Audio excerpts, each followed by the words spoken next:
หาความรู้ต่อสู้กับสักกำจัดสิ่งเสพติดเสริมสร้างชีวิตพอมีพอเพียงพระบาทสมเด็จพระเจ้าอยู่หัวท่านรับสั่งให้ใช้ชีวิตพอมีพอเพียงเราก็อยู่กันได้เพราะฉะนั้นคนไทยต้องสมัครสมานสามัคคีหันหน้าเข้าหากันปรึกษาหากันรักกันฉันพี่น้องเราก็จะอยู่ได้เพราะเวลานี้ยุคโลกาภิวัตน์มันจะมีการเปลี่ยนแปลงทางขนบธรรมเนียมจริตประเพณีบางสิ่งบางอย่างก็ขอให้นึกถึงบรรพบุรุษของชาติว่าบรรพบุรุษปู่ย่าตายายเราได้สั่งสมอบรมลูกหลานของคนไทยทุกคนให้ตั้งอยู่ความสามัคคีมีความสมัครสมานกลมเกลียวเมตตาปราณีเอื้ออารีเอื้ออาทรในราชการเดี๋ยวนี้ประเทศชาติของเราก็เจริญมั่นคงเพราะเหตุว่าคนไทยรวมน้ำจิตน้ำใจกันสร้างสรรค์ความเจริญงอกงามเพื่อความเจริญงอกงามแก่ชาติพระพุทธศาสนาสำนักงานของพระมหากษัตริย์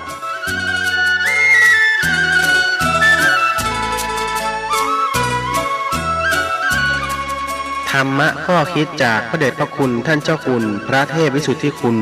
ด้วยความปรารถนาดีจากสถานีวิทยุพระพุทธศาสนาคลื่นธรรมะเพื่อประชาชน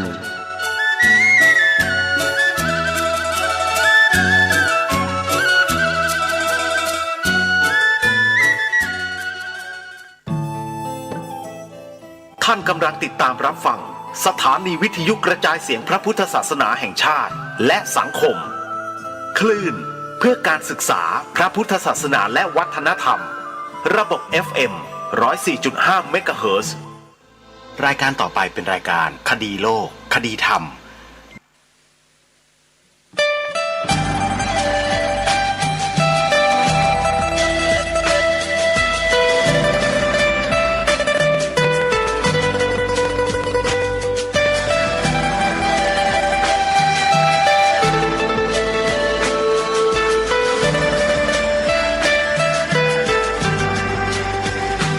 กล้าคิด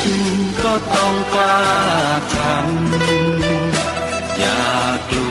วถ้าทำความดีเป็นศึกษาปัญหาให้ทันท่วงทีเมืองไทยจะพัฒนากว่านี้รายการดีคดีโลกคดีธรรมขอรำพันบรรยายความคิดเครื่องหมายแห่งสีทั้งสามงามถนัดขาวคือบริสุทธิ์สีสวัสดิ์หมายพระไตรรัตน์และธรรมะคุ้มจิตไทยแดงคือโลหิตเราใสซึ่งยอมสละได้เพื่อรักษาชาติศาสนาน้ำเงินคือสีโสภาอันจอมประชาถ้าโปรดเป็นของส่วนองค์จับริ้วเข้าเป็นไตรรงค์จึงเป็นสีธงที่รักแห่งเราชาวไทยทหารอวตารนำไปยงยุทธวิชัยวิชิตก็ชูเกียรติสยามประเทศไทยที่เจริญมั่นคงมาได้จนถึงทุกวันนี้มิได้เกิดขึ้นจากความหวาดกลัวอย่างคลาดเขลาแต่บรรพบุรุษไทยของเราทุกยุคทุกสมัยล้วนแต่มีความกล้าหาญและชาญฉลาดปกป้องเอกราชสร้างชาติให้เกิดความมั่นคงโดยมีธงแห่งพระไตรรัตน์เป็นเครื่องนำชัยจึงเป็นที่มาที่ไปของรายการคดีโลกคดีธรรมกล้าคิดก็ต้องกล้าทำอย่ากลัวถ้าทำความดีเป็นศึกษาปัญหาให้ทันท่วงทีเมืองไทย จะพัฒนากว่านี้ รายการดีๆคดีโลกคดีธรรมรายการดีๆคดีโลกคดีธรรม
วันพฤหัสบดีที่ 19 พฤษภาคม พระพุทธศักราช 2565 รายการคดีโลกคดีธรรมมาพบกับท่านผู้ฟังเป็นปกติทุกวันจันทร์ถึงวันศุกร์และวันเสาร์อาทิตย์ทางสถานีวิทยุแห่งนี้ท่านผู้ฟังสามารถดาวน์โหลดแอปพลิเคชันเพื่อติดตามรับฟังรายการนี้ได้ทุกวันแอปพลิเคชันชื่อว่าวิทยุพุทธศาสนาทั่วไทยวิทยุพุทธศาสนาทั่วไทยเป็นแอปพลิเคชันที่รวบรวมสถานีวิทยุพระพุทธศาสนาแห่งชาติคลื่นต่างๆที่มีอยู่ในต่างจังหวัดในทุกภูมิภาคของประเทศรวมไว้ในที่เดียวกันเพื่อบริการธรรมะสาระที่เป็นประโยชน์ต่อสาธุชนที่สนใจได้สดับรับฟังธรรมะบรรยายพระธรรมเทศนาที่ครูบาอาจารย์ต่างๆท่านได้แสดงไว้เป็นจำนวนมากและบางสถานีก็เปิดรายการธรรมะออกอากาศตลอด24ชั่วโมงและไม่ว่าท่านจะอยู่หน้าที่แห่งหนตำบลใดในโลกท่านก็สามารถเปิดรับฟังธรรมะสาระดีๆจากสถานีวิทยุพระพุทธศาสนาแห่งชาติในเมืองไทยได้นี่คือความพิเศษของแอปพลิเคชันที่มีชื่อว่าวิทยุพุทธศาสนาทั่วไทยจึงขอเรียนเชิญเจริญพรสาธุชนทั้งหลายให้ช่วยกันเผยแพร่ช่วยกันบอกต่อให้ผู้อื่นดาวน์โหลดแอปพลิเคชันนี้ไว้ให้ทั่วถึงกันใครที่บอกก็จะได้บุญได้กุศลเกิดขึ้นกับตัวเองมากมายทีเดียวเพราะการที่ใครก็ตามเมื่อได้เปิดรับฟังสดับธรรมะจากแอปพลิเคชันนี้แล้ว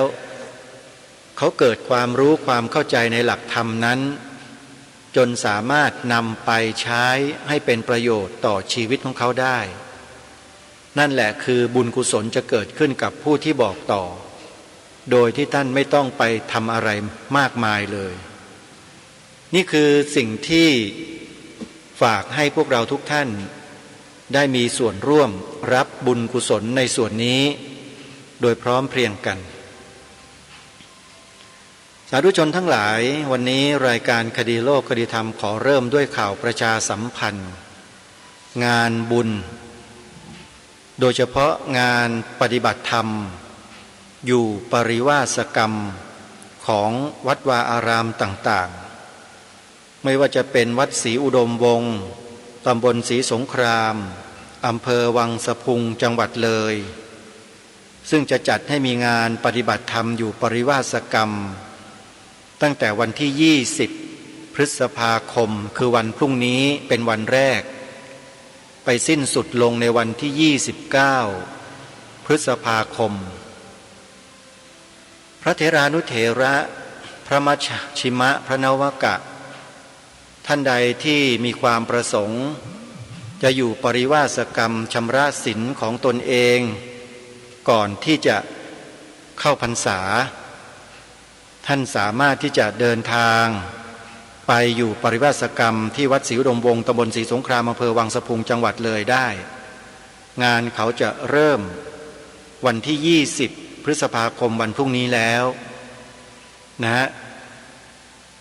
เพราะฉะนั้นใครที่มีความสนใจที่จะเข้าอยู่ปฏิบัติกรรมดังกล่าว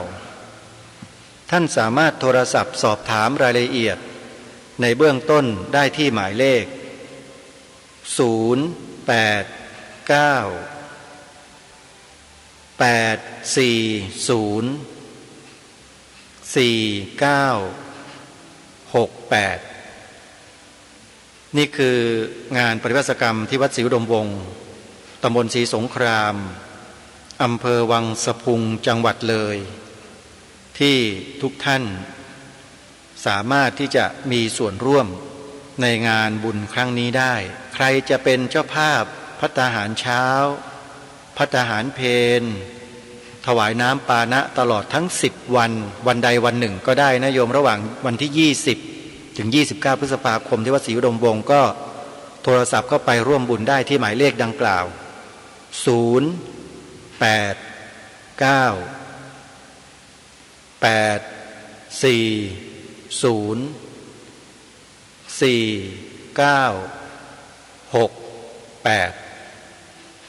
งานปริวาสกรรมเดือนมิถุนายนเดือนหน้าอีก1วัดที่ขอแนะน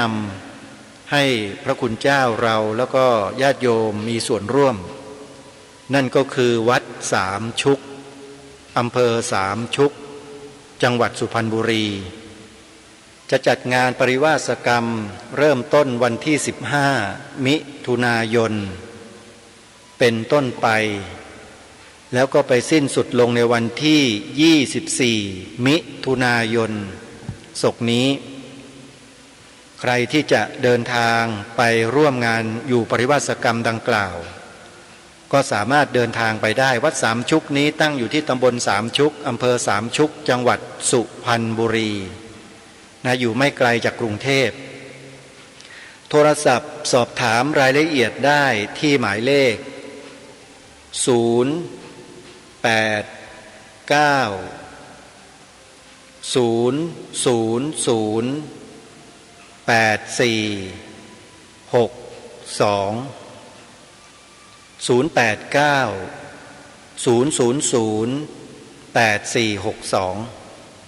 นี่ก็เป็นข่าวประชาสัมพันธ์งานบุญให้ทุกท่านได้มีส่วนร่วมในกิจกรรมนั้นๆที่ทางรายการได้ประกาศเชิญชวนทุกท่านได้มีส่วนร่วมในเบื้องต้นและกิจกรรมใหญ่ที่ชาวพุทธสมควรมีส่วนร่วมเดินทางไปร่วมกิจกรรมร่วมกันก็คือกิจกรรมที่จังหวัดสุพรรณบุรีที่จะมีขึ้นอีกไม่กี่วันข้างหน้านั่นก็คืองานรวมพลคนพุทธเพื่อร่วมกันทำในสิ่งที่เป็นประโยชน์ต่อสังคมประเทศชาติบ้านเมืองของเราเป็นงานปฏิบัติธรรมตามหลักไตรสิกขาซึ่งถือว่าเป็นงานหลักโดยองค์การศาสนาพุทธโลกประเทศไทยเป็นผู้จัดและในงานดังกล่าวนอกจากจะมีการให้ทานรักษาศีลเจริญภาวนาสวดมนต์ไหว้พระเป็นพื้นแล้วก็ยังจะมีการเสวนาบนเวทีของนักวิชาการทางพระพุทธศาสนาอีกหลายๆท่าน อาทิเช่นศาสตราจารย์พิเศษร้อยโทดรบรรจบบรรณรุจิหรือจะเป็นนักวิชาการอื่นๆที่มีความรู้ความสามารถก็จะเดินทางไปรวมกันอยู่ที่วัดป่าเลไลวรวิหารอำเภอเมืองจังหวัดสุพรรณบุรีขอเชิญชวนญาติโยมสาธุชนเดินทางไปร่วมงานกันที่นั่นวันอาทิตย์ที่29พฤษภาคมที่จะถึงนี้นะฮะหากใครสนใจจะเข้าร่วมงานเป็นคณะเป็นกลุ่มบุคคลจำนวนมากๆจะจัดรถทัวร์มาไม่ว่าจะเป็นรถบัสหรือว่ารถตู้ก็ตามให้โทรศัพท์มาแจ้งบอกจำนวนผู้เข้าร่วมงานกับทางเจ้าหน้าที่ขององค์การศาสนาพุทธโลกนะฮะซึ่งก็จะได้ให้ข้อมูลในการเดินทางและการร่วมงานว่าจะต้องปฏิบัติอย่างไรบ้างโทรศัพท์มาที่2หมายเลขนะฮะสอบถามในเบื้องต้น095756988และ094-237-7099นี่คือกิจกรรมที่ชาวพุทธจะต้องมีส่วนร่วมในกิจกรรมครั้งนี้ให้ได้มากที่สุดเพราะเป็นวาระที่สำคัญมากสำหรับประเทศไทยของเราในโอกาสและเวลาที่เหมาะสมนะคิดว่าเป็นเวลาและโอกาสที่เหมาะสมมากๆไม่ว่าจะเป็นเรื่องสถานที่เรื่องของบุคลากรเรื่องความพร้อมในด้านอื่นๆนะสถานที่ของวัดป่าเลไลนั้นมีพื้นที่ของวัดเนี่ยอยู่ประมาณ300 ไร่สาธุชนคิดว่าพร้อมหรือไม่นะฮะอาตมาคิดว่าพร้อมที่ว่าพร้อมก็เพราะเหตุว่าวัดป่าเลไลได้จัดเตรียมสถานที่ไว้อย่างเหมาะสมแล้วก็พร้อมในการที่จะรองรับผู้คนเป็นจำนวนมากที่จะเข้าไปร่วมกิจกรรมไม่ว่าจะโอกาสใดก็แล้วแต่ก็ถือว่าเป็นสถานที่อีกแห่งหนึ่งที่มีความพร้อมในเรื่องของสถานที่ไม่ต้องกลัวว่าจะไม่มีที่จอดรถนะฮะมีแน่นอนเพียงแค่ติดต่อประสานมาที่หมายเลขโทรศัพท์ที่แจ้งไว้เมื่อสักครู่นี้เท่านั้นเพื่อให้รับรู้รับทราบในเบื้องต้นเพื่อทางเจ้าหน้าที่ก็จะได้บริหารจัดการพื้นที่ให้พร้อมกับจำนวนของผู้คนที่จะมาร่วมงานอย่าลืมนะฮะโทรศัพท์สอบถามไปที่หมายเลข095-753-6988และ094-237-7099สำหรับในส่วนของรายการคดีโลกคดีธรรมวันนี้ก็จะขอปรารภถึงวันสำคัญ19พฤษภาคมของทุกปีวันที่19พฤษภาคมของทุกปีเป็นวันอาภากรซึ่งเป็นวันคล้ายวันสิ้นพระชนของพลเรือเอกพระเจ้าบรมวงศ์เธอพระองค์เจ้าอาภากรเกียรติวงศ์กรมหลวงชุมพรเขตอุดมศักดิ์หรือที่ชาวทหารเรือและบุคคลทั่วไปเรียกพระองค์ขานพระนามของพระองค์ว่าเสด็จเตี่ยที่เราเป็นที่รู้จักกันมากมายเสด็จเตี่ยหรือสมเด็จกรมหลวงชุมพรเขตอุดมศักดิ์เป็นราชสกุลที่ทรงมีคุณูปการอย่างมากต่อวงการทหารเรือโดยจะนำประวัติพระราชประวัติของพระองค์ท่านมากล่าวในที่นี้ให้พวกเราได้น้อมรำลึกถึงพระกรุณาคุณของพระองค์ท่านให้ทั่วถึงกัน วันอาภากรซึ่งตรงกับวันที่19พฤษภาคมของทุกปีเป็นวันคล้ายวันสิ้นพระชนม์ของพระองค์ท่านพวกเรานั้นอาจจะทราบกันโดยทั่วๆไปว่า19พฤษภาคมเป็นวันอาภากรแต่เราอาจจะยังไม่ทราบถึงพระประวัติของพระองค์ท่านว่ามีความเป็นมาอย่างไรทำไมประเทศไทยเราจึงกำหนดวันนี้ให้เป็นวันสำคัญอีกวันหนึ่งเพื่อน้อมรำลึกถึงพระกรุณาคุณของพระองค์ท่านพระองค์เจ้าอาภากรเกียรติวงศ์กรมหลวงชุมพรเขตอุดมศักดิ์ซึ่งได้ทรงรับพระสมัญญาเป็นองค์บิดาแห่งกองทัพเรือโดยทหารเรือได้ยกย่องและเทิดทูนพระเกียรติคุณพระองค์ท่านอย่างสูงสุดเนื่องจากพระองค์ท่านทรงริเริ่มวางรากฐานกิจการทหารเรือและนำความเจริญมั่นคงและรุ่งเรืองมีสมรรถภาพสู่กองทัพเรือเป็นที่ประจักษ์โดยทั่วไปทำให้กองทัพเรือไทยทันสมัยมีมาตรฐานและเจริญก้าวหน้าทัดเทียมกับนานาอารยประเทศโดยกองทัพเรือจึงได้กำหนดให้วันที่19พฤษภาคมของทุกปีเป็นวันอาภากรซึ่งเป็นวันคล้ายวันสิ้นพระชนม์ของพระองค์ท่านเพื่อเป็นการเทิดทูนเผยแพร่พระเกียรติคุณและแสดงออกซึ่งความกตัญญูกตเวทีต่อพระองค์ท่านกรมหลวงชุมพรเขตอุดมศักดิ์พลเรือเอกพระเจ้าบรมวงศ์เธอกรมหลวงชุมพรเขตอุดมศักดิ์ทรงพระนามเดิมว่าพระองค์เจ้าอาภากรเกียรติวงศ์เป็นพระราชโอรสพระองค์ที่28ในพระบาทสมเด็จพระจุลจอมเกล้าเจ้าอยู่หัวประสูติเมื่อวันที่19ธันวาคมพระพุทธศักราช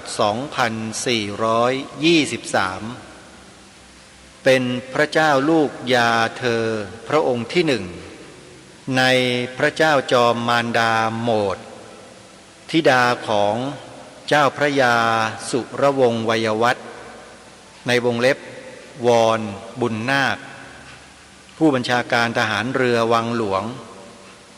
ทรงเป็นเจ้านายพระองค์แรกที่สำเร็จการศึกษาวิชาการทหารเรือจากประเทศอังกฤษทรงมีพระประสงค์อันแรงกล้าที่จะฝึกให้ทหารเรือไทยเดินเรือทะเลได้อย่างชาวต่างประเทศและสามารถรบทางเรือได้เนื่องจากอดีตประเทศไทยต้องว่าจ้างชาวต่างชาติมาเป็นผู้บังคับการเรือโดยตลอดโดยภายหลังจากที่พลเรือเอกพระเจ้าบรมวงศ์เธอกรมหลวงชุมพรเขตอุดมศักดิ์สำเร็จการศึกษาและเข้ารับราชการทหารเรือแล้วพระองค์ได้ทรงแก้ไขปรับปรุงระเบียบวิธีปฏิบัติในโรงเรียนในเรือทรงเป็นครูสอนนักเรียนในเรือและริเริ่มการใช้ระบบการปกครองบังคับบัญชาตามระเบียบการปกครองในเรือรบคือแบ่งให้นักเรียนชั้นสูงบังคับบัญชาชั้นรองลงมานอกจากนี้ยังทรงจัดเพิ่มวิชาสำคัญสำหรับชาวเรือขึ้นเพื่อให้สำเร็จการศึกษาสามารถเดินเรือทางไกลในทะเลน้ำลึกได้แก่การเดินเรือดาราศาสตร์ตรีโกณมิติอุทกศาสตร์เรขาคณิตพีชคณิตเป็นต้นต่อมาเมื่อปีพระพุทธศักราช 2462 พระองค์ทรงเป็นผู้บังคับการเรือโดยนำเรือหลวงพระร่วงจากประเทศอังกฤษเข้ามายังกรุงเทพมหานครนับเป็นครั้งแรกที่นายทหารเรือไทยเดินเรือได้ไกลข้ามทวีปและที่สำคัญก็คือพระองค์ท่านทรงเป็นหัวเรี่ยวหัวแรงที่สำคัญที่ทำให้พระบาทสมเด็จพระพุทธเจ้าหลวงทรงเห็นความสำคัญและโปรดเกล้าพระราชทานพระราชวังเดิมให้เป็นที่ตั้งของโรงเรียนในเรือ เมื่อ 20 พฤศจิกายน พระพุทธศักราช 2449 ทำให้กิจการทหารเรือมั่นคงตลอดมา ขณะที่จากที่พระองค์ทรงเป็นนักยุทธศาสตร์ที่เล็งเห็นการไกลพระองค์ได้ทูลเกล้าขอพระราชทานที่ดินบริเวณอำเภอสัตหีบเพื่อสร้างเป็นฐานทัพเรือเนื่องจากทรงพิจารณาว่าอ่าวสัตหีบ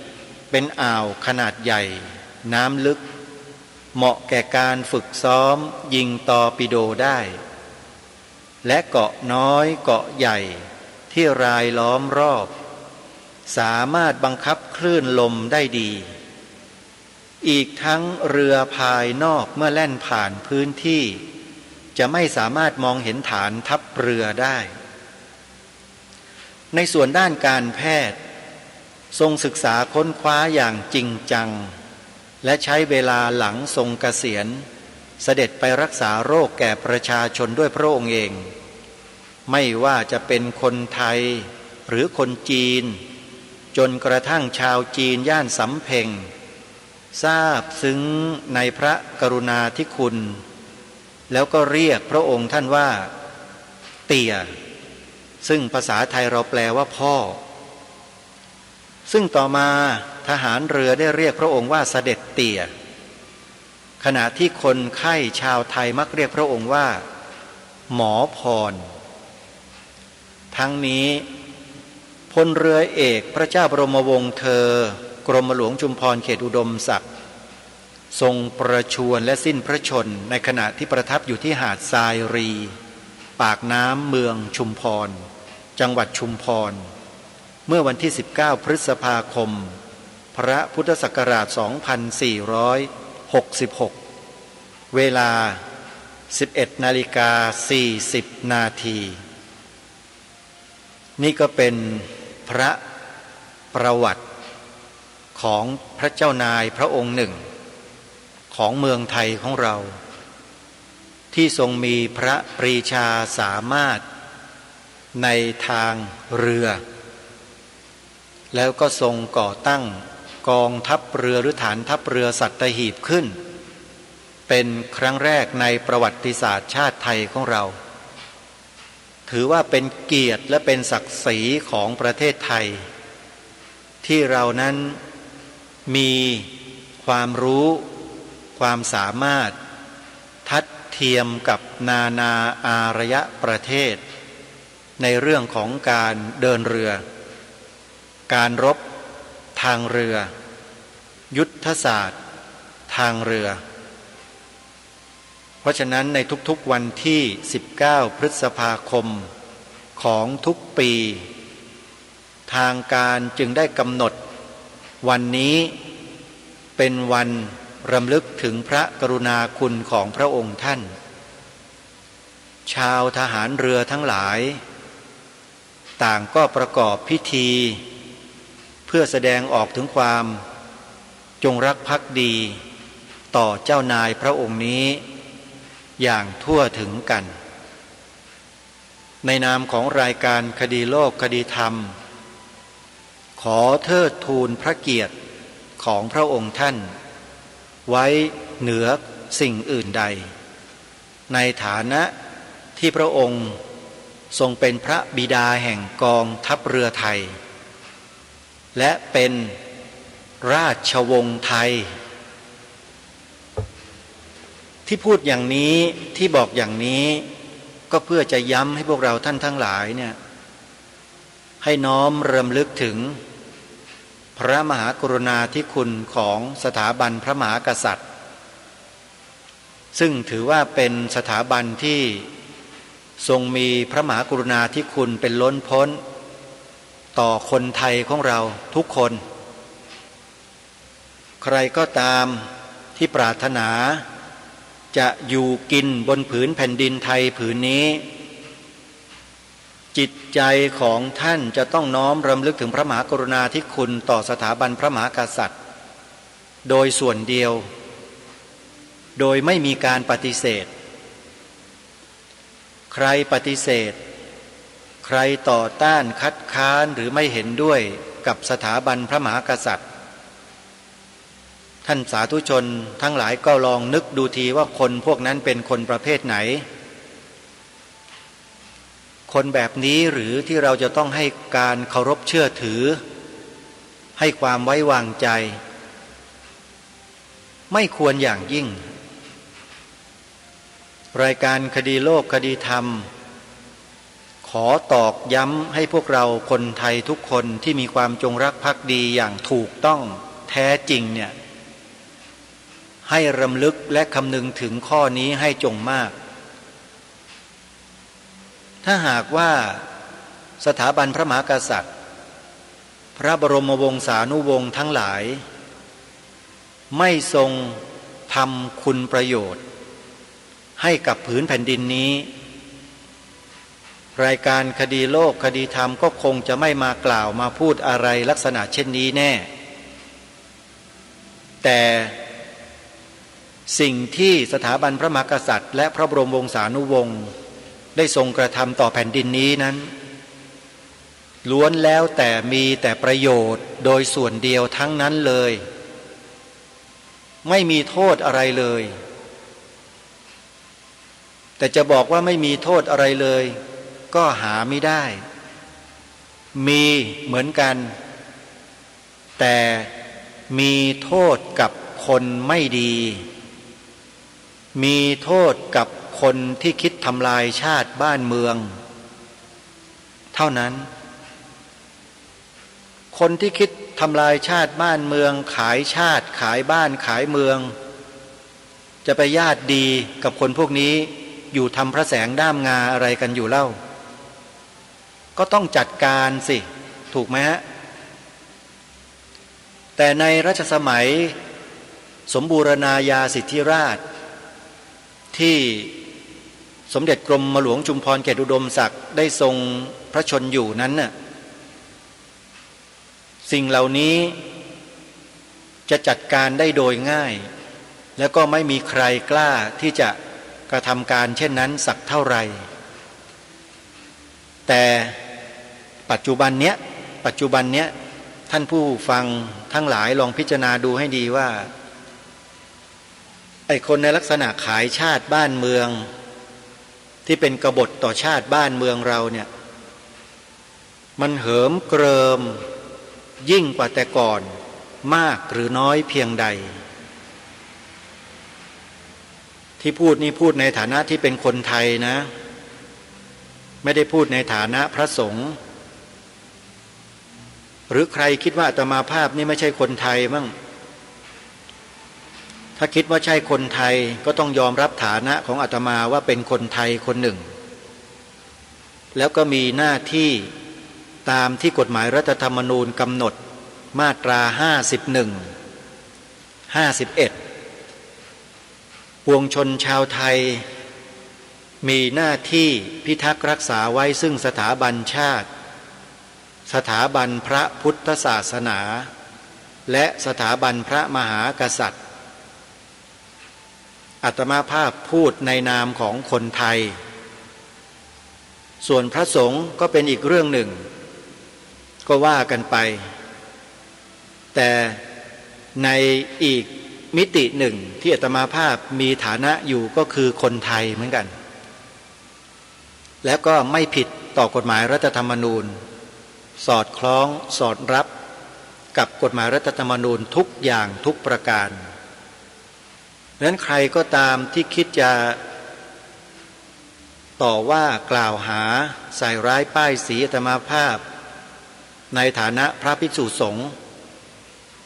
ที่ออกมาพูดในลักษณะเช่นนี้นั้นจึงทำไม่ได้เพราะอาตมาภาพบอกแล้วว่าพูดในฐานะที่เป็นคนไทยคนไทยคนหนึ่งนะแล้วก็พูดอยู่ในกรอบของกฎหมายไม่ได้กระทำผิดต่อกฎหมายใดๆทั้งสิ้นเพราะฉะนั้นท่านผู้ฟังสาธุชนทั้งหลายที่เป็นคนไทยเหมือนกับอาตมาภาพเนี่ยท่านจะต้องคำนึงถึงข้อนี้ให้มากพระบรมวงศานุวงศ์ ราชสกุลราชนิกุลที่มีอยู่ในบ้านเมืองไทยเราเนี่ยแต่ละท่านแต่ละคนแต่ละพระองค์ทรงทำประโยชน์ให้กับแผ่นดินนี้แทบจะทั้งนั้นแล้วมากซะด้วยการที่เราไปเชื่อไปหลงพวกข่าวเฟกนิวข่าวปลอมใส่ร้ายป้ายสีราชวงศ์ไทยอันเป็นที่ทราบที่รู้กันอยู่โดยทั่วไปนั้นถามว่ามันเป็นความถูกต้องเหมาะสมแล้วหรือที่เราจะต้องไปเชื่อไอ้ข่าวลวงพวกนี้คนไทยเราควรจะไปหลงเชื่อข่าวพวกนี้หรือไม่ควรเลยเพราะฉะนั้นขอฝากสาธุชนทั้งหลายว่าการที่เราจะฟังจะดูจะรับข้อมูลข่าวสารอะไรก็แล้วแต่เข้ามาสู่โสตประสาทสายตาของเราต้องใช้โยนิโสมนสิการให้มากๆคิดพิจารณาด้วยเหตุผลด้วยปัญญาให้มากๆและให้คิดอยู่เสมอว่าคนที่กระทำการเยี่ยงนั้นเนี่ยเราต้องตั้งข้อสังเกตไว้ในเบื้องต้นตั้งข้อสันนิษฐานสมมุติฐานไว้เบื้องต้นเลยว่าเป็นคนที่ไม่หวังดีไม่ปรารถนาดีต่อพระราชวงศ์ไทยต่อสถาบันพระมหากษัตริย์ไทยเราแน่นอนคนพวกนี้ไม่จงรักภักดีไม่จงรักภักดีแน่นอนแล้วก็ยังสามารถพิจารณาวิเคราะห์หาต้นตอของการกระทำและพฤติกรรมของคนเหล่านี้ได้อีกด้วยว่ามันเกิดขึ้นมาจากกลุ่มบุคคลใดกลุ่มไหนนี่เขาเรียกว่าใช้โยนิโสมนสิการใช้สติใช้ปัญญาใช้ความสามารถในการพิจารณาไตร่ตรองใคร่ครวญถึงสิ่งที่เป็นปรากฏการณ์ที่เกิดขึ้นในสังคมไทยของเราในเกี่ยวกับเรื่องเหล่านี้เนี่ยเป็นสิ่งที่เราสามารถทำได้ผู้รู้ทั้งหลายทั้งปวงที่ท่านมีความจงรักภักดีเป็นพื้นอยู่แล้วก็มีเยอะแยะมากมายบางทีท่านก็ออกมาวิพากษ์วิจารณ์ให้เราเห็นให้เรารู้ว่าการกระทำพฤติกรรมในลักษณะเช่นนั้นเนี่ยมันคืออะไรแล้วมันมีความเป็นมาเป็นไปอย่างไรนี่คือสิ่งที่อยากจะบอกให้พวกเราทุกท่านทุกคนนั้นให้คำนึงถึงให้มากๆอย่าไปหลงเชื่อข่าวสารข้อมูลที่ผิดที่มีการนำเสนอผ่านสื่อต่างๆอยู่ตลอดเวลานั้นแล้วให้เรานั้นเฝ้าสังเกตเฝ้าดูพฤติกรรมของคนพวกนี้ให้ใกล้ชิดแล้วก็ต้องฟังผู้รู้ทั้งหลายที่ท่านมีความจงรักภักดีอย่างแท้จริงที่เราเป็นที่รู้จักไม่ว่าจะเป็นพระสงฆ์นะพระสงฆ์เนี่ยถือว่าเป็นอันดับหนึ่งนะความจงรักภักดีเนี่ยเจ้าคณะพระสังฆาธิการผู้ได้สมณศักดิ์ได้รับพระราชทานสมณศักดิ์ทั้งหลายทั้งปวงเนี่ยอันนี้ต้องมีความจงรักภักดีโดยส่วนเดียวเท่านั้นเราจึงต้องฟังพระเหล่านี้ที่ท่านกล่าวท่านแสดงในเรื่องเหล่านี้ให้ถนัดให้ชัดเจนแล้วก็สอดคล้องสอดรับกับความเป็นจริงซึ่งเป็นหลักของจารีตประเพณีของผืนแผ่นดินไทยของเราผืนนี้ให้สอดคล้องให้สอดรับกันถ้ามีความขัดแย้งทางความรู้สึกขึ้นมาเนี่ยเราก็ต้องใช้โยนิโสมนสิการให้มากๆแล้วก็อย่าไปหลงเชื่อคำพูดคำกล่าวข้อมูลต่างๆเหล่านั้นให้เกิดเป็นโทษต่อสถาบันของเราอันนี้พูดเฉพาะสถาบันพระมหากษัตริย์เพราะเนื่องด้วยจากว่าวันนี้เป็นวันอาภากรเนื่องจากพระองค์ท่านนั้นทรงเป็นราชสกุลในสถาบันพระมหากษัตริย์และทรงกระทำประโยชน์ทรงมีคุณูปการต่อสังคมไทยของเรา อย่างเรียกว่าเป็นรูปธรรมชัดเจนทางการจึงได้ประกาศวันนี้ให้เป็นวันสำคัญของพระองค์ท่านก็เพื่อที่จะให้พวกเราท่านทั้งหลายนั้นได้น้อมรำลึกถึงพระกรุณาคุณของพระองค์ท่านแล้วก็พูดเลยไปถึงพระบรมวงศานุวงศ์ทุกๆพระองค์องค์พระมหากษัตริย์องค์พระราชินีและพระบรมวงศานุวงศ์ทุกพระองค์ที่เราจะต้องมีความจงรักภักดีมีความเชื่อมั่นในพระราชกรณียกิจทั้งหลายทั้งปวงแนวพระราชดำริทั้งหลายทั้งปวงของพระองค์ท่านที่ทรงออกมาแล้วนั้นล้วนแต่เป็นประโยชน์อย่างมากมายมหาศาลต่อประเทศชาติบ้านเมืองของเราและโดยเฉพาะเป็นประโยชน์ต่อพระบวรพุทธศาสนาอันนี้เรื่องสำคัญนี่คือการเชื่อมแล้วนะฮะเชื่อมให้พวกเราได้เห็นชัดๆว่าที่พระบรมวงศานุวงศ์ของเราสถาบันกษัตริย์ของเราถูกคนไม่หวังดีสร้างข่าวลวงให้เกิดขึ้นในโลกโซเชียลเน็ตเวิร์กเนี่ยเขาต้องการทำลายความน่าเชื่อถือของสถาบันพระมหากษัตริย์และเมื่อเขาทำลายได้เท่ากับว่าเขาก็ทำลายสถาบันพระพุทธศาสนาไปได้ด้วยคนพวกนี้เขาคิดการไกลเขามียุทธศาสตร์ที่เฉียบคมเฉียบแหลมมากแต่เมื่อมาเจอกับชาวพุทธที่มีความรู้ความสามารถมีสติปัญญาแล้วเนี่ยไอ้ความเฉียบแหลมของคนพวกนี้ก็กลายเป็นของทื่อๆทู่ๆไปหมดนะละโยมเพราะสู้ปัญญาพระปัญญาคุณขององค์สมเด็จพระสัมมาสัมพุทธเจ้าเราไม่ได้หรอกและเหล่าสาวกทั้งหลายทั้งฝ่ายบรรพชิตคฤหัสถ์สามเณรแม่ชีอุบาสกอุบาสิกาญาติโยมเราเนี่ยก็ล้วนแล้วแต่ศึกษาเรียนรู้พระปัญญาคุณขององค์สมเด็จพระสัมมาสัมพุทธเจ้ามาด้วยกันทั้งนั้นเพราะฉะนั้นพวกเราที่เป็นพุทธบริษัทนั้นจึงโง่ไม่ได้ขอตอบนะขอบอกไว้เลยว่าโง่ไม่ได้ห้ามโง่เป็นอันขาดคำว่าโง่ในที่นี้ก็คือว่าอย่าไปหลงเชื่อเฟกนิวหรือข่าวลวงที่ทำลายสถาบันพระมหากษัตริย์อย่าไปเชื่อเป็นข่าวลวงทั้งนั้นและถ้าถามอาตมาว่าแล้วทำไมทางการไม่จัดการล่ะทุกท่านก็ไปคิดเอาเองนี่ว่าเขาทำไมไม่จัดการถ้ามีคำถามนี้มานะอาตมาก็ต้องตอบไปแบบนี้ว่าก็ไปคิดเอาเองนี่ว่าทำไมเขาไม่จัดการเล่าก็วิเคราะห์กันได้เข้าใจกันได้ทุกคนอยู่แล้วว่าทำไมเขาไม่จัดการพวกนี้เพราะอะไรไปคิดเองอาตมาภาพจะไม่พูดอะไรในที่นี้จะไม่ตัดสินอะไรในที่นี้และจะไม่ตอบคำถามนี้ที่ไหนๆทั้งนั้นให้ทุกคนคิดเองซึ่งอาตมาภาพเชื่อว่าคนไทยเราจำนวนมากรวมถึงอาตมาภาพด้วยคิดออกมานานแล้วกับคำถามเนี้ยจึงไม่แปลกใจเลยไงว่าทำไมถึงออกพระราชบัญญัติซึ่งเป็นกฎหมายศาสนาบางศาสนาออกมาได้ออกมาดีออกแล้วออกเล่าจะออกอีกแล้วเนี่ยไม่แปลกใจเลยว่าทำไมถึงออกจังแต่เวลาของศาสนาพุทธซึ่งเป็นศาสนาของชาติบ้านเมืองแท้ๆไม่ออกกีดกันทุกวิถีทางอะไรต่างๆนานามากมายตรงเนี้ยจึงทำให้อาตมาภาพนั้นหายสงสัยมานานแล้ว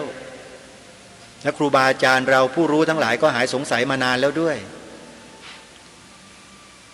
เพราะฉะนั้นท่านสาธุชนท่านผู้ฟังทั้งหลายการที่เราจะฟังข่าวสารข้อมูลอะไรก็แล้วแต่ในโลกยุคปัจจุบันนี้เนี่ยนะฮะจำเป็นนะที่เราจะต้องมีความรู้ความเข้าใจถึงที่มาที่ไปถึงเหตุปัจจัยบริบทรอบข้างให้ดีเราจึงจะสามารถตัดสินใจเชื่อหรือไม่เชื่อในสิ่งเหล่านั้นข่าวเหล่านั้นได้โดยเฉพาะเรื่องที่กล่าวมาทั้งหมดเนี่ยอาตมาเชื่อว่าคนไทยตัดสินใจไม่ยากหรอกเพ เพราะว่ามันอยู่ในมโนสำนึกของคนไทยเราอยู่แล้วเรื่องความจงรักภักดีต่อสถาบันพระมหากษัตริย์เนี่ยใครก็มาทำลายความรู้สึกอันบริสุทธิ์ใจของพวกเราที่มีต่อสถาบันพระมหากษัตริย์ของเราเนี่ยไม่ได้อยู่แล้วแต่ถ้าหากว่าใครมีความรู้สึกคล้อยตามสื่อเหล่านั้นไปเนี่ยอาตมาภาพก็ไม่ได้โทษว่าท่านผิดแต่ท่านคือผู้หลงผิดหลงเชื่อซึ่งยังสามารถเยียวยารักษาความหลงเชื่อหรือความผิดเหล่านั้นได้โดยที่ยังไม่สายเกินไปนะฮะเพราะฉะนั้นใครก็ตามที่หลงผิดมาก่อนแล้วมีความเชื่อที่ผิดมาก่อนเนี่ยก็ขอให้พวกเรานั้นได้กลับเนื้อกลับตัวกลับจิตกลับใจให้หันเข้ามาเห็นได้อย่างถูกต้องก่อนที่อะไรๆมันจะสายเกินแก้บ้านเมืองเรานั้นอยู่กันมาอย่างสงบร่มเย็นอยู่กันมาแบบพ่อปกครองลูก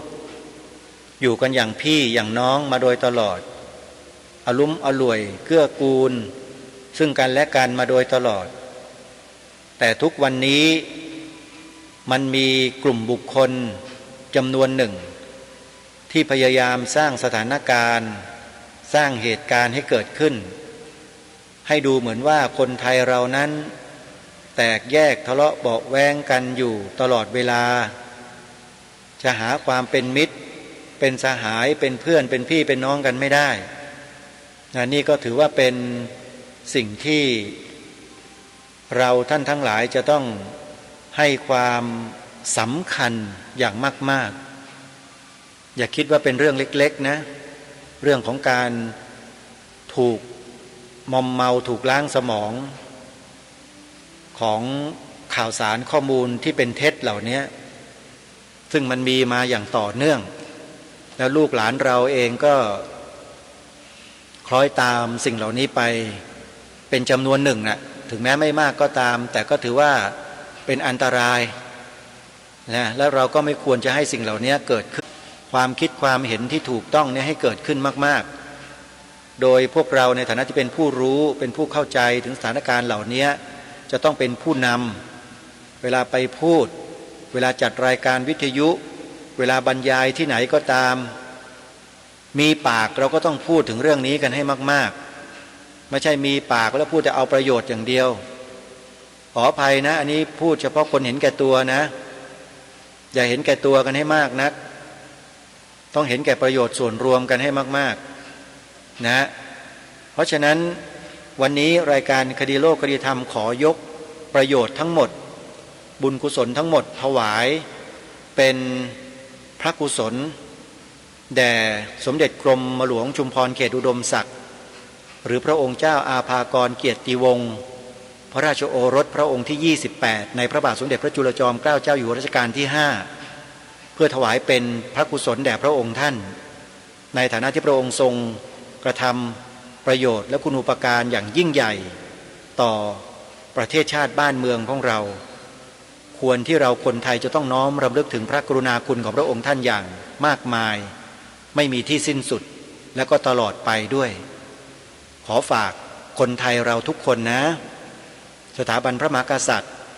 สถาบันพระพุทธศาสนาสถาบันชาติของเรานั้น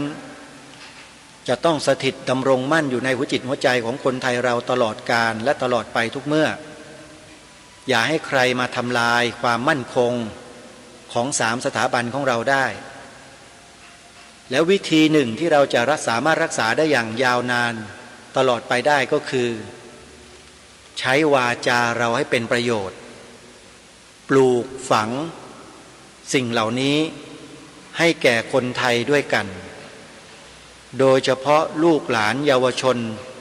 ที่เป็นคนรุ่นใหม่ต้องให้เขากล่าวให้เขาพูดนะในสิ่งที่สำคัญและจำเป็นสำหรับบ้านเมืองของเราอย่างที่รายการคดีโลกคดีธรรมนะได้เชิญชวนได้รณรงค์ให้พวกเราได้ทำกัน3ข้อก็คงจะไม่ต้องมาย้ำในวันนี้นะฮะเพราะเวลาของเราก็มาสู่ช่วงท้ายแล้วก็ขอบอกเป็น ช่วงนาทีสุดท้ายนี้ว่าสถาบันพระมหากษัตริย์เป็นสถาบันที่เราจะต้องให้ความเคารพเทิดทูนบูชาและจงรักภักดีโดยส่วนเดียวนะโดยส่วนเดียวด้วยและสถาบันพระพุทธศาสนาพวกเราจะต้องน้อมนำพระธรรมวินัยมาศึกษาเรียนรู้มาปฏิบัติให้เกิดเป็นผลสอดคล้องกับสถาบันพระมหากษัตริย์ที่ทรงเป็นองค์เอกอัครพุทธศาสนูปถัมภกให้พระองค์ทรงมีพระเกษมสำราญพระฤทัยที่คนไทยเรานั้นได้ปฏิบัติถูกต้องตามหลักธรรมคำสอนของศาสนาของชาติของเรา